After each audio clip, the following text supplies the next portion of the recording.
Hi, I'm James, the Redgate Live Labs manager for Oracle projects. Redgate Live Labs takes software development out of the office and puts it in front of customers.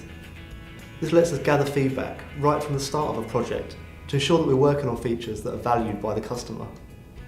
At ODTUG Kscope12, our entire exhibition stand became a live lab to create a prototype for a new tool which will make it easier to put Oracle schemas under version control.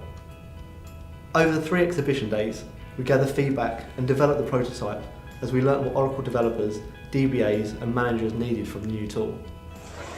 So, here we are on day 1. We've got a few bits up on our UX board already. We spoke to some people at the welcome reception, got a few ideas. We've had our stand-up meeting already. Post-it notes up on the sprint board, and we're now just waiting for attendees to come in and get involved. At Kscope I chatted to lots of people about their role and their processes. It really helped me to understand how Oracle teams work and what their main frustrations are when they're source controlling databases. Using a paper prototype of the tool meant I could make changes on the fly and get immediate feedback, which I passed on to our developer who was working on the HTML version. By using HTML and JavaScript, we were able to create a highly interactive prototype that could be changed quickly as user feedback came in. We used the Scrum board to prioritize tasks, which could be feature requests or ideas. These came directly from the user feedback sessions. The great thing about working with HTML and JavaScript is that it's quick to make changes. However, some users confused the prototype with a real application or thought we were building a web app.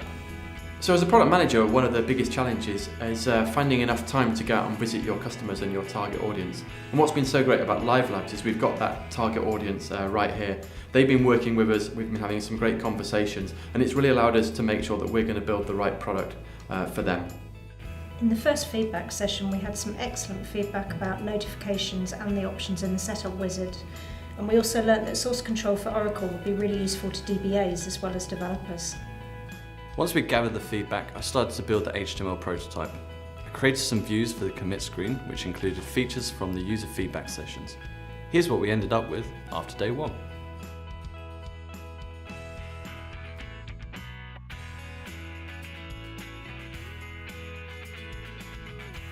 By now we've got a good handle on the main features of the product. The Scrum board really helped us to prioritise and see what we had to do next.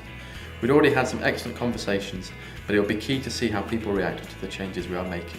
We were aiming very much at developers, but actually what we're discovering is that the tool will be useful for DBAs and for release managers to understand who's changed what, whether they've checked it into source control or not, are they adhering to standards, so that's been really useful thinking about some of the ways we could present reports or allow people to monitor what's going on in their team.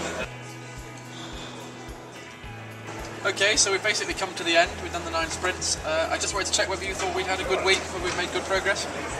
Yeah, definitely. We have managed to keep the HTML prototype largely up to date, but what's been way more useful is just having conversation with people. We've achieved so much. We've been running sessions across 9 sprints, spoke to hundreds of people, got loads of feedback on the features and the functionality of the tool. This was the first Redgate Live Labs. We've really enjoyed it and it's been a great success and lots of fun.